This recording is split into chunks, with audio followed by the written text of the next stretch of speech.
तो दोस्तों आपका फिल्मी चीटी चैनल पर स्वागत है और आज आपके लिए लेकर आया हूं 2025 में आई फिल्म सैयारा को। पहले मैं फिल्म की कहानी बताऊंगा, फिर उसके बाद उसके बारे में बात करूंगा, तो अंत तक बने रहिए। और चलिए अब आपको सुनाता हूं इस फिल्म की कहानी।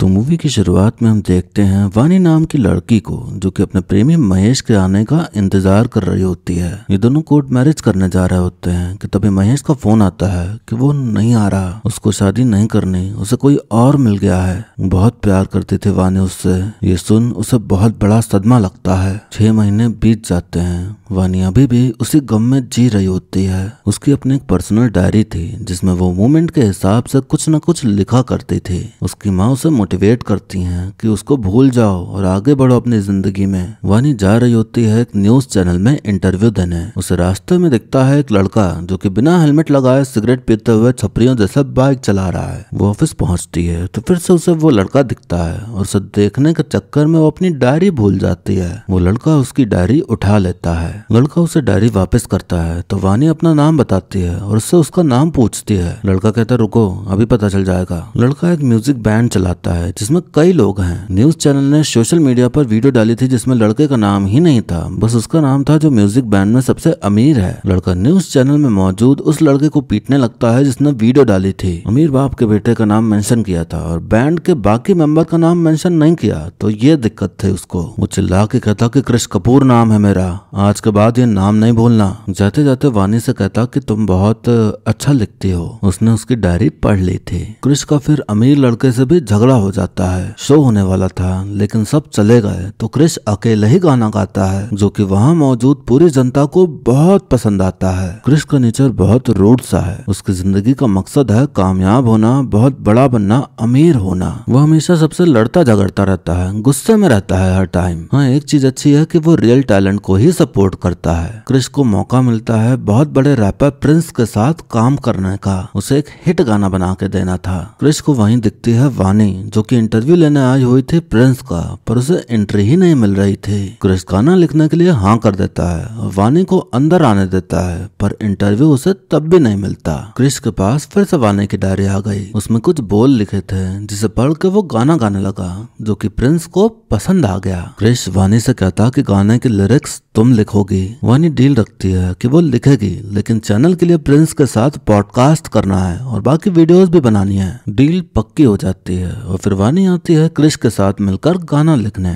वानी अपनी टर्म्स एंड कंडीशंस बताती है कि 8:30 बजे घर चली जाएगी और सिगरेट की बू नहीं पसंद और गाली वाली भी ना दे वो तो अच्छा रहेगा। क्रिश सारी कंडीशन मान जाता है। फिर गाना लिखने को बोलता है तो वानी का दिमाग ब्लैंक हो रखा था, कुछ लिख ही नहीं पा रही होती। क्रिश ने वानी की डायरी से पढ़ के जो गाना गाया था वो अधूरा था क्योंकि वानी ने पन्ने फाड़ दिए थे। वो उस वक्त लिखा था जब उसके महेश से शादी होने वाली थी। क्रिश कहता कि फिर से लिख लो तो वानी कहते कि मुझे याद नहीं। वानी फिर से वो सब याद नहीं करना चाहती थी। वाइब नहीं आ रही थी वानी को स्टूडियो के अंदर लिखने के लिए। क्रिश कहता कि यहाँ तो हजारों गाने बनाए जाते हैं और यहाँ तुमसे लिखा नहीं जा रहा। वानी कहते कि यहाँ गाने रिकॉर्ड होते हैं, बनाए नहीं जाते। जब तुम अपना कोई पसंदीदा गाना सुनते हो तो ये स्टूडियो याद आता है क्या? पता है क्या याद आता है? वो मोमेंट, वो पल याद आते हैं, खुशी का, दोस्ती का, दर्द का, प्यार का। कुछ गाने आते हैं चले जाते हैं, 2-4 महीने बाद हम भूल जाते हैं। फिर वो गाने होते हैं जो दिल को छूते हैं, वो ऐसे नहीं बनाए जाते।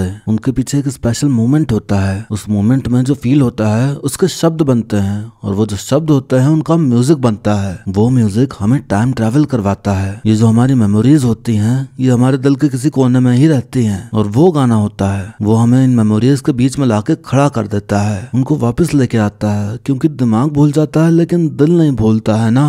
क्रिश उसे ले जाता है क्रिकेट प्रैक्टिस ग्राउंड। वो उसे उस मोमेंट को याद दिलाता है जब इंडिया पाकिस्तान का वर्ल्ड कप फाइनल मैच था। जीतने के लिए 5 रन चाहिए थे। कोहली ने छक्का मारा और इंडिया जीत गई। वानी को दिखता है कि क्रिश में है वो बात कि वो बन सकता है बहुत बड़ा रॉक स्टार। वो उस मोमेंट को याद करते हुए एक गाना लिख डालती है। उसे 8:30 बजे से पहले घर छोड़ना था तो वो वानी को पीछे बैठा के जैकेट से उसे खुद से बांधता है और फिर फुल स्पीड से बाइक भगाते हुए पहुंचा देता है उसे घर। 8:30 बजने में 1 मिनट बाकी था तो वो उसे 1 मिनट रोक के रखता है और फिर एकदम करेक्ट टाइम पे उसका हाथ छोड़ता है। धीरे धीरे और भी लाइंस लिखने लगी थी वानी। मोटिवेशन मिल रही थी उसे क्रिश का जोश देख के कि कितना जुनून भरा है उसके अंदर अपने काम को लेके।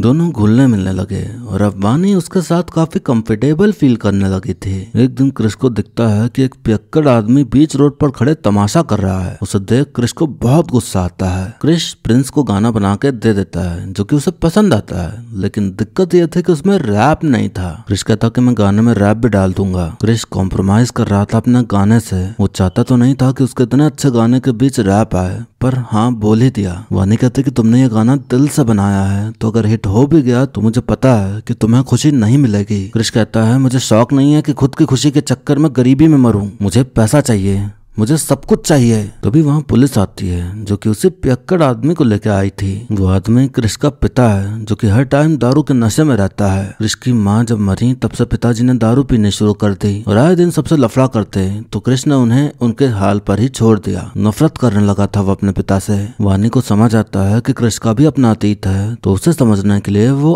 अपना अतीत उसे बताती है। वो कहती कि महेश मुझे भूल गया, लेकिन मैं नहीं भूल पाई उसे। और सबसे बुरा ये हुआ कि उसने मेरी सबसे बड़ी ताकत छीन ली, मेरा लिखना। लेकिन फिर मेरी जिंदगी में तुम आए, तुमसे मिलकर फिर से कुछ लिखने का मन किया। शब्द बहने लगे और उसके साथ मेरा दर्द भी बह गया। मैंने हंसना शुरू किया, मैंने लिखना शुरू किया। सब कुछ अच्छा हो रहा है। ये सब तुम्हारी वजह से हो पाया क्रिश। मैं चाहती हूँ कि तुम भी ऐसा फील करो। तुमने सच में बहुत मदद की है मेरे अतीत को भुलाने में। मैं भी कोशिश करना चाहती हूँ। क्रिश कहता है करो मदद मेरी। वानी की मदद से क्रिश पहले अपने पिता को रिहैबिलिटेशन सेंटर में भर्ती कराता है। गाना बन चुका था तो वानी का काम खत्म हुआ तो क्रिश कहता कि अब हम नहीं मिलेंगे। मेरे साथ खुशी को बर्बाद होने में टाइम नहीं लगता, इसलिए शुरू होने से पहले खत्म कर देते हैं। वानी को प्यार हो गया था क्रिश से, उससे रहा नहीं जा रहा था उसके बिना, तो वो चली जाती है क्रिश से मिलने। क्रिश को भी फीलिंग्स आ गई थी उसके लिए, तो एक दूसरे को देखते ही चूम लेते हैं दोनों एक दूसरे को। फिर शुरू हो जाती है इन दोनों की प्रेम कहानी। वानी उसे फिर समझाती है कि अपने बैंड को ज्वाइन करो, उससे भागो मत। क्रिश सारे गिले शिकवे मिटा के फिर से अपने बैंड को ज्वाइन कर लेता है। फिर अपने बैंड के साथ मिलकर ही गाने बनाने लगा और वो हिट भी होने लगे। लिरिक्स वानी के ही रहते थे और म्यूजिक क्रिश का। अब एक दिन क्रिश वानी को घर छोड़ने जाता है तो वानी के माता पिता उन्हें देख लेते हैं। वानी की माँ वानी पर चिल्लाने लगती हैं कि कौन है वो, एक बार धोखा खा चुकी हो और अब फिर से खाने के लिए आगे बढ़ रही हो। ऐसे लड़के टाइम पास करते हैं बस और कुछ नहीं। क्या लगता है वो तुम्हारा, बताओ। माँ इतना सुनाती हैं कि वानी को चक्कर आ जाता है तो उसे हॉस्पिटल ले जाते हैं। डॉक्टर थोड़े बहुत चेकअप करवाने के लिए कह देते हैं। क्रिश भी हॉस्पिटल आया हुआ था तो माँ उसे सीधा कहती हैं कि शादी करोगे क्या मेरी बेटी से। अचानक क्रिश क्या बोल देता। माँ कहती कि अगर नहीं करनी तो मेरी बेटी से दूर रहो, वो टाइम पास नहीं बन सकती तुम्हारी। क्रिश वानी से मिलकर कहता कि चलो शादी कर लेते हैं। वानी कहती कि शादी का मतलब भी पता है तुम्हें, ये मत करो। शादी आज नहीं तो कल हो ही जाएगी और नहीं भी होगी तो कोई पछतावा नहीं। पछतावा पता है किसका होगा, इस बात का होगा कि तुम सुपरस्टार नहीं बन पाए। जाओ तुम अपने काम पे ध्यान दो और पा लो जो पाना चाहते हो। क्रिश जाता है अपना गाने के लिए वीडियो शूट करने, तो वहाँ हजारों की संख्या में लोग आए हुए थे जो कि सब उसके चाहने वाले थे। यही तो क्रिश चाहता था हमेशा से कि लोग उसका नाम पुकारें, उसे पसंद करें, पर खुश नहीं था वो ये सब देख के। वानी जाती है अपना मेडिकल चेकअप कराने तो उसे कुछ ऐसा पता चलता है जिसकी उसे उम्मीद न थी। डॉक्टर बताती हैं कि उसे अल्जाइमर्स हो गया है। धीरे धीरे वो अपनी याददाश्त तो भूल रही है। वानी चीजें भूल जाती थी, इसीलिए डायरी में लिखती थी सब कुछ और उसे लगता था कि ये तो नॉर्मल है, पर आज जाके समझ आया कि क्यों भूल जाते थे वो चीजें। क्रिश उससे मिलने आता है तो वानी उसे बताना चाह रही थी, लेकिन क्रिश अपना बताने लगता है कि आज बहुत लोग आए हुए थे, सब मेरा नाम चिल्ला रहे थे। यही तो चाहता था मैं, पर मुझे खुशी नहीं हो रही थी क्योंकि तुम वहां नहीं थे। सिंगर तो मैं शुरू से ही अच्छा था, लेकिन इंसान गलत था, बेवकूफ था, सिर्फ गुस्सा था मुझ में, शिकायतें थी पूरी दुनिया से। ये सब लोग मेरा टैलेंट देख रहे हैं, लेकिन कमियां तुमने देखी है मेरी। और तुमने कहा था ना कि जाओ जो चाहिए पा लो, तो आ गया मैं तुम्हारे पास और मैं तुम्हें कहीं नहीं जाने दूंगा, अभी नहीं कभी नहीं। वानी उसका प्यार देख एकदम पिघल जाती है और नहीं बता पाती कि उसे क्या हुआ है? डॉक्टर ने कहा था कि आगे चल के तुम्हें कुछ नहीं याद रहेगा, किसी टाइम का अंदाजा नहीं रहेगा। पहले जो हुआ था ऐसा लगेगा कि अभी हो रहा है। इस अतीत और वर्तमान के कंफ्यूजन में तुम ट्रिगर हो सकती हो। इसका कोई पूरी तरह से इलाज नहीं है, तो बेहतर है कि सबको बता दो। वानी कश्मकश में थी कि बताऊं या ना बताऊं, क्या करूं। उसे कुछ समझ नहीं आ रहा था। एक दिन वानी ऑफिस जाती है तो वहाँ उसे मिलता है महेश। जिस कंपनी में काम करती थी वानी, उसका नया पार्टनर था वो। क्रिश का टूर शुरू होने वाला था अलग अलग जगह पे परफॉर्म करने का। क्रिश ने अपना बैग पैक कर लिया था, लेकिन वानी फिर से पैक करने लगती है। क्रिश को थोड़ा शक होता है कि कुछ सही नहीं है, पर वानी कहती कि सब सही है, तुम जाओ। ऑफिस की तरफ से पार्टी थी तो वानी वहां जाती है, तो वहां भी उसे मिल जाता है महेश, जो कि फ्लर्ट कर रहा होता है उससे। उसे देख वानी को वो मेमोरी याद आ जाती है जब महेश शादी करने के लिए आने वाला था। वो उसी मेमोरी में अटक जाती है। वानी कहती कि शादी हो रही है ना हमारी, तो महेश हंसने लगता है। वानी को गुस्सा आ जाता है, वो महेश पर चिल्लाने लगती है कि शादी नहीं करोगे क्या मुझसे, हंस क्यों रहे हो। उसे और कुछ याद ही नहीं आ रहा था। क्रिश वानी को कॉल करे जा रहा होता है, पर वो उठा नहीं रही होती। फोन बैग में था और बैग वो पार्टी में ही भूल गई। वेटर ने कॉल उठाया और फिर सब बताया, तो वो अपना टूर छोड़ के चला आता है। बैग में उसे मेडिकल रिपोर्ट मिलती है तो उसे सब समझ में आ जाता है। वानी कहती कि याददाश्त जा रही है मेरी। वो पल जो हमने साथ बिताया, वो पल जिसने मुझे जीना सिखाया, वो सारे पल गायब हो जाएंगे मेरी यादों से। मैं खुद को भूल जाऊंगी, मैं तुम्हें भूल जाऊंगी, तुम्हारा करियर, तुम्हारी लाइफ सब खराब हो जाएगा। क्रिश कहता भाड़ में गया सब कुछ, मुझे बस आज दिख रहा है और इस पल में तुम मेरे साथ हो। ज्यादा से ज्यादा क्या होगा, तुम चीजें भूल जाओगी ना, तो नई यादें बनाएंगे, तुम फिर भूलोगी, हम फिर बनाएंगे। लेकिन जो भी हो जाए मैं तुम्हें नहीं जाने दूंगा, अभी नहीं, कभी नहीं। डॉक्टर सजेस्ट करती हैं कि उसे कहीं शांत जगह ले जाओ ताकि उसे किसी तरह का स्ट्रेस ना हो। क्रिश अपने साथ ले जाने का तय करता है तो माँ बाप इस चीज के लिए हामी भर देते हैं। विश्वास हो गया था इन्हें क्रिश पर इतना कि वो उनकी बेटी का ख्याल रख लेगा। क्रिश अपना काम धाम छोड़ ले जाता है वानी को एक ऐसी जगह जहाँ कोई नहीं था। वो लोग खूब एंजॉय करते हैं, सब कुछ करते हैं जो कि एक प्रेमी जोड़े के बीच होता है। एक टाइम टेबल भी बना लिया था कि कब क्या कितने बजे करना है, ताकि वो एक रूटीन बन जाए। बहुत अच्छे से ख्याल रख रहा था क्रिश वानी का। क्रिश का बैंड शो कर रहा था, बस क्रिश ही नहीं था वहाँ। वानी को एहसास होता है कि उसके चक्कर में क्रिश अपना करियर को दांव पे लगा रहा है, तो वो कहते कि तुम जाओ शो में। क्रिश कहता कि वहाँ मैं अकेला बोर हो जाऊंगा। वानी कहते कि लेकिन जाना तो अकेला ही पड़ेगा ना, सैयारा की तरह। तारों के बीच में भटकता सितारा है सैयारा, जो भाग रहा है कुछ पाने के लिए। खुद तो अकेला है लेकिन अपनी चमक से सबकी जिंदगी में रोशनी करता है, और मेरे सैयारा तुम हो। एक दिन मैं सब कुछ भूल जाऊंगी, लेकिन जब आसमान में इस चमकते हुए सितारे को देखूंगी तो तुम याद जरूर आओगे। वादा करो कि तुम वहां पहुंचोगे। क्रिश जाता है शो पर वानी को साथ लेकर। क्रिश चला जाता है स्टेज पर और तभी वानी को फिर से महेश दिख जाता है। उसकी कंपनी शो को स्पॉन्सर कर रही थी तो इसलिए वो यहाँ था। वानी का दिमाग फिर ट्रिगर कर जाता है और उसे फिर से महेश के साथ ही बिताई मेमोरीज याद रह जाती हैं। इसके बाद का कुछ नहीं याद रह जाता उसे। महेश फिर से करने लगता है तो वानी चली जाती है उसके साथ रेस्ट रूम, क्योंकि उसके लिए तो महेश ही उसका प्यार था। क्रिश को वानी कहीं दिखती नहीं तो वो उसे ढूंढते हुए वहां आ जाता है। क्रिश उसे अपने साथ चलने बोलता है, पर वानी महेश के पीछे छुप रही होती है। महेश क्रिश को रोकने लगता है कि वो नहीं जाना चाहती तुम्हारे साथ, निकलो यहाँ से। तो क्रिश उसको खूब पीटता है। वानी महेश को बचाने के लिए चाकू लेके खड़ी हो जाती है क्रिश के सामने और चिल्ला के कहती है कि जा यहाँ से। क्रिश आगे बढ़ता है तो वानी उसके हाथ में चाकू घोंप देती है और वो उफ तक नहीं करता। महेश को समझ आ जाता है कि वानी के साथ कुछ गड़बड़ है तो वो भाग जाता है। वानी उसके पीछे जाने लगती है पर क्रिश उसे जबरदस्ती रोक लेता है, फिर वो बेहोश हो जाती है। क्रिश वानी को लिटाकर खुद की मलहम पट्टी करने की कोशिश कर रहा होता है तो उसके पिता आते हैं उसके पास। वो कहते हैं कि मैं बहुत बड़ी गलती कर गया, मैंने तुझे छोड़ दिया, तेरी माँ को नहीं भुला पाया। जहाँ मुझे तेरा हाथ पकड़ना चाहिए था मैंने दारू की बोतल हाथ में पकड़ ली, माफ कर देना मुझे बेटा। तुम वो गलती मत करना, अपने प्यार के लिए खुद को खत्म मत कर लेना।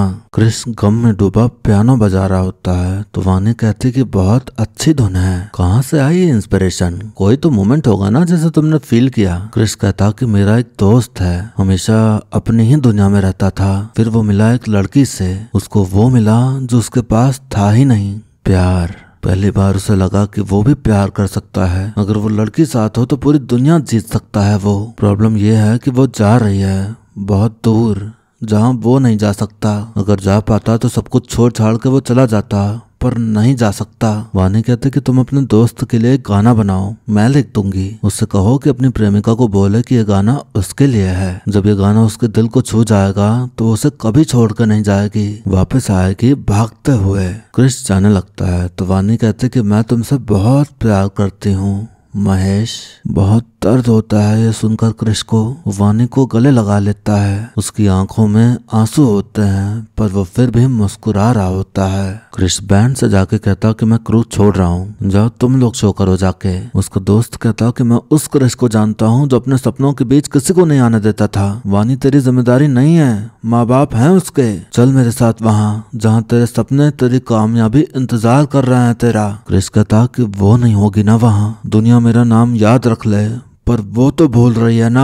पर मैं नहीं भूलूंगा उसने जो मेरे लिए किया है। बहुत फेमस बनना चाहता था ताकि मुझे दुनिया भर का प्यार मिले, लेकिन उस एक लड़की ने मुझे इतना प्यार दिया है कि मुझे और कुछ नहीं चाहिए। मैं उसके साथ रहना चाहता हूँ उसी की दुनिया में। दोस्त कहता कि मुझे नहीं आना उस दुनिया में, जा रहा हूँ मैं। क्रिश वापस जाता है तो देखता है कि वानी गायब है। वो उसे हर जगह तलाशता है पर उसे वो कहीं नहीं मिलती। पुलिस कंप्लेन दर्ज करा दी जाती है पर पुलिस का कहना था कि मुश्किल ही है मिलना। क्रिश को वानी की डायरी मिलती है। उसने लिख दिया था वो गाना जो उसने कहा था लिखने को। गाने का नाम था सैयारा।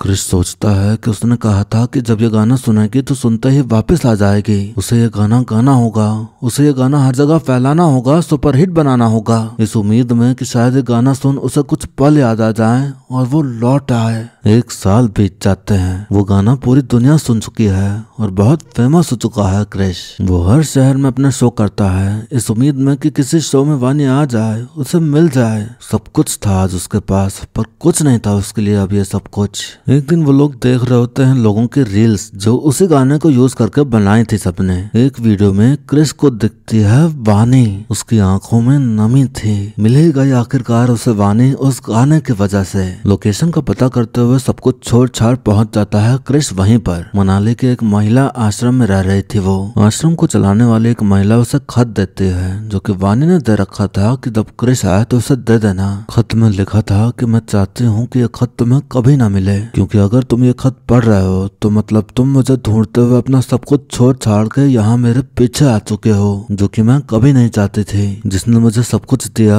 वो मेरे लिए सब कुछ छोड़ दे, ऐसा मैं कैसे होने दे सकती हूँ। अजीब बीमारी है ये क्रिश। जब याद नहीं रहता तो दूसरों को दर्द देती हूँ और जब सब याद आता है तो खुद को दर्द होता है, बहुत दर्द होता है। इसीलिए मैं भाग गई तुमसे दूर, सबसे दूर। मेरा सबसे बड़ा पछतावा है तुम्हारे साथ ना होना, पर मेरा ना होना ही तुम्हारे बड़े होने की वजह बनेगा ये भी मैं जानती थी। और देखो तुम पहुंच गए वहां। कभी कभी मैं सब कुछ भूल जाती हूँ, लेकिन फिर कोई तुम्हारा गाना चला देता है तो वो सुन के मुझे फिर से वही पल याद आ जाते हैं जो हमने साथ बिताए थे। वो सारे पल अभी भी मेरे दिल में हैं। दिमाग भूल जाए पर वो दिल में हमेशा रहेंगे। वानी आश्रम में ही थी तो क्रिश उससे मिलता है पर वानी उसे पहचान नहीं पाते। वानी कुछ लिखने की कोशिश कर रही थी पर लिख ही नहीं पा रही थी, कुछ भी मोटिवेशन नहीं मिल रहा था उसे। क्रिश उससे वही बातें करता है जो वानी ने कही थी अच्छा गाना लिखने के प्रोसेस के बारे में। मोटिवेशन के लिए क्रिश उसे ले जाता है बाहर और फिर से वही सेम सीन क्रिएट करता है क्रिकेट वाला। वो बार बार सेम सीन कर रहा होता है ताकि वानी को याद आ जाए। कुछ रिपीट करते रहने से वानी की मेमोरी ट्रिगर होती है और उसे याद आ ही जाता है क्रिश वानी को अपने शो में लाकर पूरी दुनिया के सामने उसे एक्सेप्ट करता है। आज जाके सब कुछ था क्रिश के पास, अब कोई कमी नहीं थी उसे।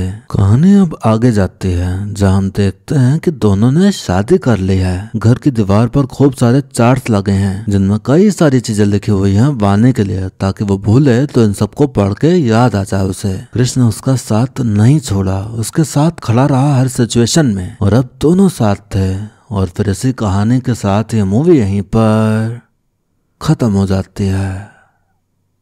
तो दोस्तों प्यार ऐसा ही होता है। प्यार में लॉजिक नहीं होता, प्रैक्टिकलिटी नहीं होती, बाउंड्रीज नहीं होती, समझ नहीं होती और छपरीपना बहुत होता है। प्यार के दूसरे नाम भी हैं, कुर्बानी और त्याग। अगर आप किसी के लिए अपनी पसंदीदा चीज को कुर्बान कर सकते हैं, उसका त्याग कर सकते हैं, तो समझ लीजिए हो गया है आपको प्यार उस इंसान से। फिर इंसान लॉजिक लगाना छोड़ देता है और बस यही मन में आता है कि बस सामने वाला खुश रहे, उसके साथ रहे। अगर आप प्रैक्टिकली चलने वाला इंसान हैं तो आपके प्यार में एक लिमिट होगी कि हाँ इतना कर सकते हैं, इसके आगे नहीं जाना है। अंधा प्यार, पागलपन वाला प्यार को नापसंद करने वाले दुनिया में बहुत हैं। कई मायनों में गलत ही होता है, लेकिन जिसको होता है उसके लिए सब गलत सही लगता है। फिल्म में उसी अंधे प्यार को दिखाया गया है। बात यह भी है कि अगर आपका प्यार आपको गलत करना सिखा रहा है तो वो सही नहीं है। आपका प्यार आपको आगे बढ़ाना सिखाए, आपको मोटिवेट करे हर कदम पर और आपके बुरे समय में आपका साथ ना छोड़े, वही है सही प्यार। एग्जाम्पल के तौर पर अगर आपका पार्टनर ये कहे कि मुझे वो चाहिए, ये चाहिए और प्यार में अंधे होके सब देने में पड़े हो आप, फिर चाहे घर से पैसे चुरा के दे रहे हो या उधार मांग के दे रहे हो, या फिर आपका पार्टनर ये कहे कि जाओ घर से पैसे चोरी करके मुझे दो और आप प्यार में अंधे ऐसा कर भी रहे हो, या प्यार में इतना अंधे हो गए हो कि सामने वाले के कहने पर किसी का खून नहीं कर डाला,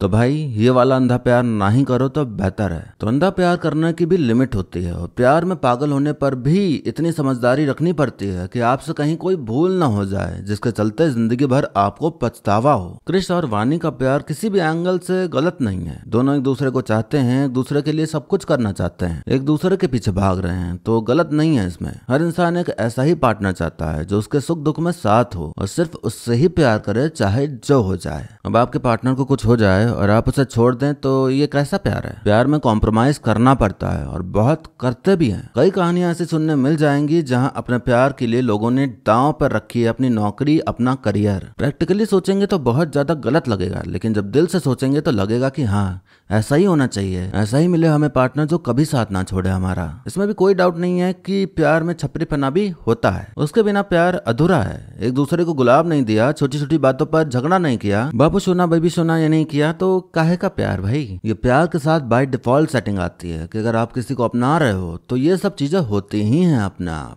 जितने लोग कहते हैं कि हम तो नहीं करेंगे कभी ऐसे, जो सिग्मा बने घूमते हैं, जब प्यार में पड़ते हैं तो वही सबसे ज्यादा बाबू सुना करते हैं। ये फिल्म बहुत कम लोगों को पसंद आने वाली है। उन्हें पसंद आएगी जो बॉलीवुड रोमांटिक मूवीज के फैन हैं और जो अभी प्यार में हैं, जो सिंगल हैं, जिन्हें प्यार में इंटरेस्ट नहीं, या जिनके 2 बच्चे हो चुके हैं और अब प्यार बचा नहीं, बस जिम्मेदारियां बची हैं, या जो धोखा खा के बैठे हैं। इन सबको ये मूवी काफी ज्यादा बकवास लग सकती है। ऐसी मूवीज तभी अच्छी लगती हैं जब आप प्यार में हो और आप खुद को और अपने साथी को फिल्म के किरदारों की जगह पर इमेजिन करने लगो, तभी आपको ऐसी मूवीज फील हो जाती हैं। अगर आप अखंड सिंगल हैं या फिर आपको कभी प्यार मिला ही नहीं, तो लाजमी है कि आपको ये फिल्म बहुत ही एकदम छपरी वाली ही लगेगी, या फिर बुरी तरह कटा हो तो भी लग सकती है। फिल्म में मौजूद सभी गाने बहुत अच्छे हैं। ऐसा फील ही नहीं होता कि बोर हो रहा है, बल्कि गाने के साथ कहानी आगे बढ़ती जाती है और आप एंजॉय कर रहे होते हैं। ये फिल्म ऐसी है कि इसे आशिकी 3 नाम दिया जा सकता था। फिल्म देखने पे आपको फील हो सकता है कि थोड़ी कहानी रॉकस्टार मूवी के सेकंड हाफ जैसी लग रही है। वैसे उसको बीमारी हुई लड़की को लड़का अब फंसा हुआ है कि करियर संभाले कि लड़की संभाले, और फिर उसकी वजह से उसका करियर भी जा रहा है, लड़की भी जा रही है। तो ये जो कंफ्यूजन थी ना, वो रॉकस्टार मूवी में भी सेम थी। हालांकि उसमें लड़की मर गई थी, इसमें नहीं मरी है, बस याददाश्त गई है। इतना तो है कि कहानी पूरी तरह से नई नहीं है, ऐसा आप कई बार देख चुके हैं, पर फिर भी फिल्म देखने में बेकार नहीं लगती। ऐसे सीन्स भी हैं जिन्हें देख के लगेगा कि क्या ही छपरीपना है, जैसे वो बाइक वाला सीन जहाँ पे वो ऐसे ऐसे चला रहा है अपनी बाइक, सिगरेट बढ़िया उड़ा रहा है धुआं, और हेलमेट नहीं लगाया है, तो वो एक छपरी वाइब दे सकता है आपको। इसकी एंडिंग थोड़ी और अच्छी या डार्क हो सकती थी। अच्छी इस तरह की वानी को क्रिश याद नहीं था, तो क्रिश को क्रिकेट वाला मोमेंट क्रिएट करने के बजाय आराम से बैठकर गिटार बजाते हुए उसे वो गाना सुनाना चाहिए था जो उसने कहा था कि वो सुनते ही वो वापस आ जाएगी। तो गाना सुन के सब कुछ याद आता उसे तो अच्छा लगता देखने में। डार्क थोड़ा तब हो जाता कि वानी को याद आ जाता है क्रिश कपूर। क्रिश कपूर बहुत खुश होता कि इतने समय बाद आखिरकार उसे वानी मिल ही गई, लेकिन उसे इतना ही याद आता कि वो बहुत फेमस सिंगर है, बस उसे वो पल याद नहीं आते जो उसने उसके साथ बिताए। तब क्रिश को जो दर्द महसूस होता वो शायद फिल्म को डिप्रेस्ड बनाता।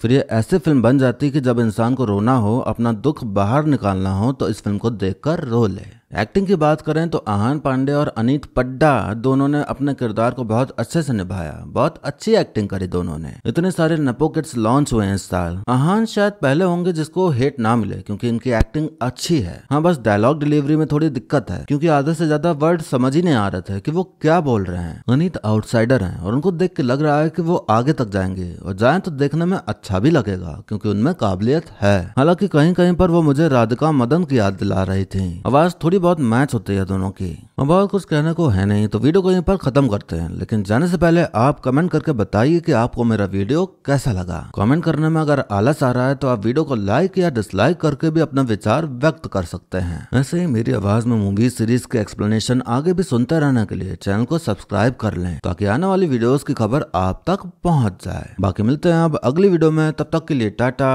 बाय बाय और नमस्ते।